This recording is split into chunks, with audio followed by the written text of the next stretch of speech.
Bueno, se viene la convención ya convocada por la Corte Electoral, la Convención de Unidad Popular Frente de Trabajadores, y por eso estamos aquí recibiendo con mucho gusto a Eduardo Rubio y a Rafael Fernández, 26 de marzo, y Partido de los Trabajadores, integrantes las dos organizaciones de Unidad Popular Frente de Trabajadores, y bienvenidos, ¿cómo andan? ¿Qué tal? Buenos días. Buenos días, un gustazo estar acá en la mañana de la 36. Bueno, y los preparativos para la convención son distintos a los preparativos de cualquier acto, ¿no? Son otra cosa. Esto exige un esfuerzo organizativo grande, ¿no? Porque este mecanismo de las convenciones que fue impuesto porque correspondía a los intereses de los grandes partidos tradicionales, sobre todo, ¿no? Es decir, porque venía a resolverles un mecanismo de elección de candidaturas únicas. Antes había múltiples candidaturas a la presidencia.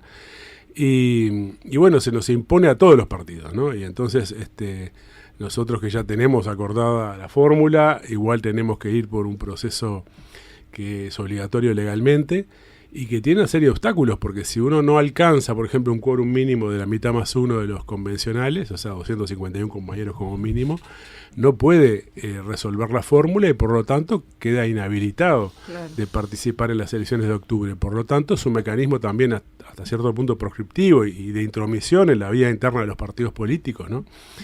Por eso nosotros como Partido de Trabajadores no consideramos que este mecanismo de elecciones internas y de convenciones y todo este andamiaje que hay legal corresponda realmente a fuerzas de izquierda, fuerzas de trabajadores, que tenemos otros mecanismos para resolver, pero bueno, es un desafío que nos impone el régimen político y el régimen electoral, y que nosotros tenemos que utilizarlo para impulsar nuestra campaña de constituir una izquierda que lucha, de unir a trabajadores y a sectores populares en un programa de lucha, y en particular la lucha, por ejemplo, con el plebiscito, ¿no? Que también es otra instancia importante.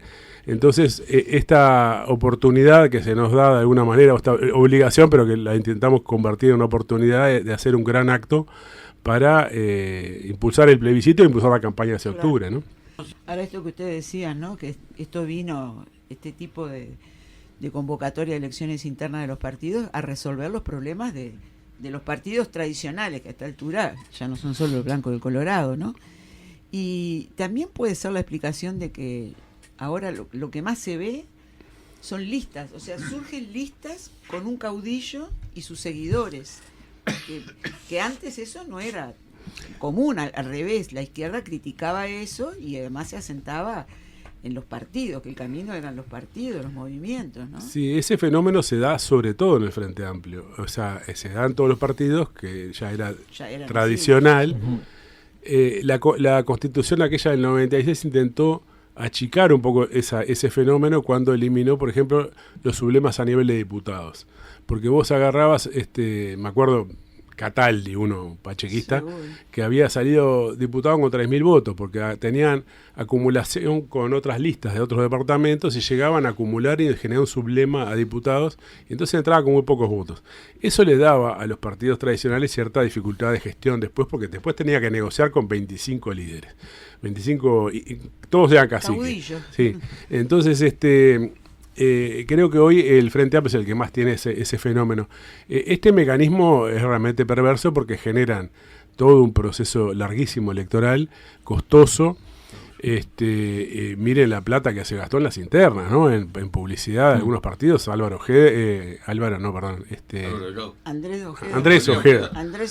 Ojeda y Delgado, es decir, gastaron dinerales en una campaña por una interna, ¿no?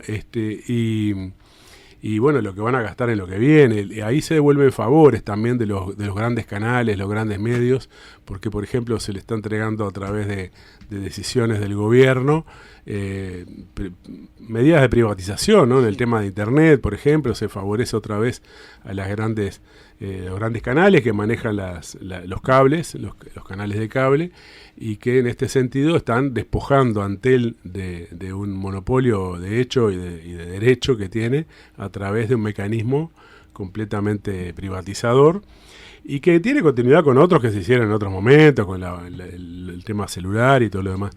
Hemos tenido en estos periodos de gobierno distintas medidas privatizadoras que me parece que que han quedado bastante, le costó muy poco, digamos, entregar el puerto por 70 años, ¿no? Es decir, es increíble, ¿no? Porque en realidad me hace acordar este tema de los plebiscitos a una afirmación que hizo Mario Vergara, ex ministro de Economía y ex presidente del Banco Central, cuando empezó el gobierno del Frente Amplio del 2005. Él estaba en Washington, en Estados Unidos, creo en Washington, hizo un discurso ante sectores financieros, digamos, donde planteó justamente que no iba a haber más plebiscitos porque si el Frente Amplio estaba en el gobierno, no iba a habilitarlos. Y de alguna manera es lo que está llevando, ¿no? Me acuerdo, un artículo importante. Y este personaje es coherente en este sentido. Ahora, estando en la oposición, tampoco quiere plebiscitos. Ayer yo escuchaba a Martín Valcorba, otro integrante del equipo económico del Frente Amplio en los gobiernos pasados, haciendo un ataque durísimo que parecía Saldain, parecía el Fondo Monetario hablando, ¿no? Es decir, no parecía alguien que alguna vez se proclamó de izquierda. Por lo tanto, me parece que es un tema que obviamente parte aguas, y en este sentido, bueno, también está invitada la gente de ATCS para hablar en el acto, para poder hacer una intervención desde el ángulo de los trabajadores de la Seguridad Social en la defensa de este plebiscito, ¿no? Es decir, yo creo que tampoco vas a encontrar ninguna convención, ningún acto político que va a darle lugar a los trabajadores de la Seguridad Social a exponer y a defender este plebiscito, y en este sentido, bueno, decirle a los compañeros que no solo a los convencionales que vengan, que es importante su presencia por las razones legales y por razones políticas, sino que además es el puntapié de una campaña, no inicial, pero es un puntapié importante, una campaña por el plebiscito que requiere de todos nosotros un tesón y un esfuerzo que si no es así no va a triunfar, porque este tema de la libertad de acción es la libertad para que ataquen el plebiscito, y es la libertad para que no ensobren, y es la presión sobre los comités de base del Frente Amplio para que tampoco hagan campaña y no tengan la papeleta, más allá que muchos comités de base están resolviendo igual tener la papeleta y que van a ensobrar en la medida de lo que ellos pueden resolver, van a entregar en la medida que ellos pueden resolver las dos. Veremos si esto se logra concretar después, porque va a haber mucha presión para que esto no se dé. Así que también la organización desde abajo, en los barrios, en los lugares de trabajo, es sumamente importante para lograr que la papeleta llegue a todos los compañeros. Está complicado el tema de la libertad, ¿no? En Uruguay, pues desde la libertad responsable de la calle a las libertades está bravo el concepto. Claro que el concepto de libertad de acción me parece que es importante lo que decía Eduardo. La libertad de acción se supone que es que cuando nosotros resolvemos algo y alguien dice, no, bueno, esto para mí me plantea una objeción de conciencia, esto y lo otro, bueno, pido que me den libertad a mí. Nunca es la libertad de una organización de no tomar posición. O sea, primero toma posición una organización, un frente político, lo que sea, y después eventualmente alguien dice, yo considero que tengo que tener libertad de acción por esto o por aquello. Acá es evidente que han usado un mecanismo llamado libertad de acción para habilitar el boicot y el sabotaje al plebiscito, ¿no? Exactamente. Ahora, en esto de que el sábado hay convención, pasa que muchos compañeros de repente mirándolo como un acto más, ¿no? Decir, bueno, voy si puedo, llego media hora tarde, me doy una vuelta, saludo y me voy. En este caso es necesario estar presente. Vos decías, Rafael, si no cumplís con esa formalidad no te puedes presentar a las elecciones. Exacto, sí. Es evidente que es un desafío importante, porque si bien estamos confiados, porque comparto con Eduardo, la respuesta de los compañeros es muy buena. De todos modos, está ese riesgo, ¿no? De que los compañeros tengan dificultades. Hay gente que te dice, estoy engripado. A mí me ha pasado con varios compañeros que me dicen, estoy certificado. Así que, evidentemente, hay razones a veces de fuerza mayor que también dificultan esto, y tenemos que ser extremadamente conscientes en esto de que es un compromiso importante la asistencia. Por otra parte, lograr una gran convención y un gran acto público es un hecho político, ¿no? Es decir, en una campaña electoral que es bastante anodina, y que a lo que decía el compañero que llamó sobre la cuestión de los militantes de izquierda o los militantes en general de las organizaciones sociales, por ejemplo, yo creo que la obtención de las 430.000 firmas fue una especie de frente de militantes, trabajadores, de sectores populares que se pusieron al hombro esta tarea, y había gente, por supuesto, que vota al Frente Amplio, en esa gente que militó. Lo que es incoherente no es eso fue muy coherente como acción de autodefensa de los trabajadores, de defensa de sus derechos y sus conquistas. Lo que es incoherente es después subordinarse a los que atacan ese plebiscito, claro, a los que no firmaron, a los que defienden la SAFAP, a los que defienden a los banqueros, a los que defienden los acuerdos con el Fondo Monetario. Entonces, vos rompés ese frente de trabajadores para generar un frente de subordinación a intereses ajenos a los trabajadores. Y ahí es donde se produce una incoherencia. Y por supuesto nosotros nunca rompemos la unidad de acción con los trabajadores en el sentido de la lucha. Lo que no vamos nunca es a subordinarnos a los intereses de los banqueros. Y en este sentido está planteada esta lucha política, que es una lucha franca. Nosotros no tenemos por qué pasarle la mano por el lomo a los compañeros que militan. Bien que militen, que metemos juntos, pero están muy equivocados yendo atrás de Mario Vergara, de Yamandu Orsi, de Pepe Mujica, de Martín Valcorba y otros, que son los que van a seguir gobernando, como gobernaron durante 15 años. Y por algo las AFAP están. Por algo los sistemas, el sistema jubilatorio se fue desfinanciando, quitando aportes patronales y aumentando los aportes de los trabajadores y aumentando los aportes a través del IVA del resto de los trabajadores también. Entonces y esto fue realizado por el gobierno del Frente Amplio, ¿no? Y paralelamente la bancarización obligatoria, ¿no? La bancarización obligatoria, toda una serie de medidas que favorecen al capital financiero y que se presentan con un ropaje progresista, un lenguaje inclusivo y toda una serie de cuestiones aparentemente bien intencionadas y que en el fondo terminan siendo intoxicarnos ideológicamente con la idea de que bueno, el capital financiero es necesario y bienvenido y debería haber más. Claro. Cuando el planteo histórico de los trabajadores y de la izquierda es justamente nacionalizar la banca, romper con el Fondo Monetario, establecer una transformación social que es incompatible con este régimen capitalista que hoy está sufriendo una crisis monumental. Nosotros anteayer, el otro famoso lunes negro, ¿no? En las bolsas del mundo empezó sobre todo en Asia, pero recorrió todo el planeta y evidentemente, si bien se calmó un poco en estas horas, estamos ante una situación previa a un estallido financiero importante porque el nivel de burbujas financieras que hay en el mundo es descomunal y la capacidad de los estados para resolver esto es muy menor comparado con lo que fue en 2007-2008. Por ejemplo, Japón, vieron que a veces se habla de cuánto tiene Uruguay de porcentaje de deuda, tiene el 70%, el 69% del Producto Bruto. Japón tiene el 330% del Producto Bruto.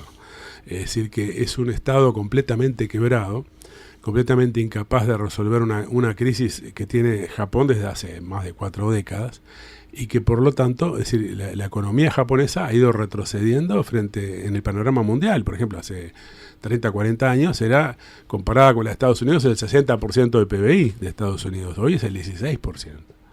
Entonces eso marca, yo me acuerdo cuando yo era joven todo el mundo discutía si Japón iba a pasarle a Estados Unidos. Claro. Hoy discute qué va a pasar con Japón. Entonces forma parte de una crisis global, una crisis internacional del capitalismo que plantea la necesidad de la lucha por la superación del capitalismo, la lucha por el socialismo, en nuestra opinión. Esta referencia a Palestina me parece muy importante porque estamos ante la inminencia de una guerra mucho más amplia en todo el Medio Oriente, ¿no? Con el gobierno de Netanyahu en Israel haciendo una cantidad de acciones criminales, agravando la situación, ¿no? Es decir, además de la masacre en Gaza, ha tomado acciones de terroristas, digamos, que cualquiera diría terroristas en cualquier lugar, pero como es Israel no se lo dicen, ¿no? Asesinando líderes de otras fuerzas, incluso al que estaba negociando por Hamás en la cuestión del intercambio de los rehenes por prisioneros, etcétera, y el cese el fuego. Quiere decir que es evidente que no quiere ningún cese el fuego y que quiere incendiar todavía más toda la región, y en eso ha contado con el apoyo de Estados Unidos, que le dieron un respaldo enorme cuando Netanyahu habló frente al Congreso norteamericano y fue aplaudido masivamente. Mientras protestaban afuera muchos, sobre todo jóvenes y muchos jóvenes judíos también, y esto es un elemento importante de la realidad actual, muy diferente de otras épocas, que es el quiebre de todo el sector de la juventud judía del exterior con la cúpula del Estado de Israel. Y eso me parece muy importante. Sí. esto simplemente quería hacer una referencia. Lo otro sobre el problema de la convención, me parece que esto que tú decías, Ángeles, es muy importante porque, por ejemplo, nosotros teníamos un compañero que nos mandan, va a ir fulano de Maldonado. Sí. Y miramos, no está en la lista. Claro. Pero estaba en la lista departamental de Maldonado, pero no lo habían hecho firmar para la lista nacional, entonces no quedó en la lista nacional. Le avisamos, no, ese compañero no puede venir, tiene que venir otro. Claro. Y de repente te pasa que el que está en el lugar 40 no puede venir por una razón X, y el que está en el lugar 180 sí. Y para hacer que entre ese, capaz que tenés que pasar licencia de otros compañeros. Tenemos que tener muy finito quién va a venir y quién no, sí, para mover las licencias y asegurar que entren otros compañeros. Entonces, esto les pedimos a todos los compañeros que a través de cada una de las listas de las distintas organizaciones nos hagan llegar efectivamente quiénes van a estar presentes, quienes lamentablemente no pueden, para que podamos habilitar la presencia de otro compañero, pero sobre todo a ser conscientes de esto, ¿no? De que no son sustituibles. Claro, claro. Son insustituibles. No es algo que nos pase muchas veces en la vida ser insustituible. Bueno, en esta ocasión pasa así, que aprovechen. En esta es así, exactamente. Y por supuesto que la presencia allí es una presencia que tampoco hay que tomarla como cualquier cosa. Es lo que está habilitando a poder seguir, ¿no? No es que uno se cierre y diga, no, como es una formalidad no me importa un comino. Es que si no la cumplís, es como, yo qué sé, si no pago la cuenta de la UTE me cortan la luz. Exacto, te bajan la llave. Sí, es la burguesía la que lo hace también. Totalmente. Pero bueno, no hay otra. Y creo eso, ¿no? Que se trata también de juntar compañeros y hacer, cuando se juntan 300, 400 compañeros, es un elemento que fortalece la confianza, ¿no? El estado de ánimo, la voluntad de lucha, que cuando uno está en su casa encerrado a veces ve todo muy negro, ¿no? Tal cual. Entonces, hoy estamos con esta convocatoria del sábado, pero como lo decían ustedes muy bien, todos, esto sigue hasta octubre y sigue después.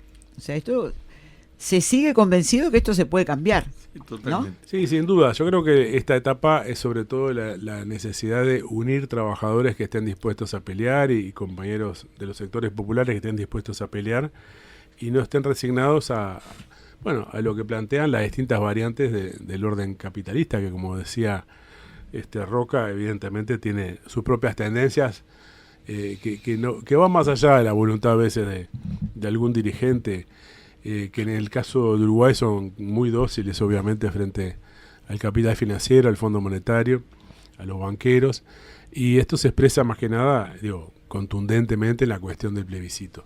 Así que bueno, es importante reagrupar compañeros en torno a Unidad Popular Frente de Trabajadores, y este sábado es una oportunidad de vernos juntos, de dar una señal de fuerza, una señal de movilización, porque de acá hay que lanzarse con más fuerza adelante por el plebiscito y por la campaña nuestra, ¿no? Por la campaña de UPFT. Creo que esa parte es una oportunidad de pegarles un golpe a estos que nos están explotando y nos están oprimiendo todos los días, y mandar una señal a los trabajadores de todo el mundo, ¿no? Sí. Hace poco hubo un plebiscito, un referéndum en realidad, pero básicamente es lo mismo, una votación popular en Suiza, donde se votó en contra de un aumento de la edad jubilatoria y se votó a favor de un aguinaldo para los jubilados. Hace poquito, en Suiza, que imagínense que Suiza es como que para nosotros es como el paraíso, ¿no? La imagen que uno puede tener. Bueno, si los trabajadores suizos fueron capaces, ¿por qué no los trabajadores de Uruguay? Entonces creo que es una oportunidad, porque la gente seguramente, se va a dividir en las elecciones. Lamentablemente nosotros estamos buscando meter una cuña, meter una fuerza en el Parlamento, generar una tribuna ahí para las denuncias, para las propuestas de izquierda, la agitación de los trabajadores, pero en el plebiscito de octubre se puede dar un golpe fuerte arriba de la mesa y pararle la mano a los banqueros, a las AFAP, sería un triunfazo. Entonces, realmente hay que entusiasmarse con esta campaña y hay que verlo como una oportunidad que realmente no se da todos los días.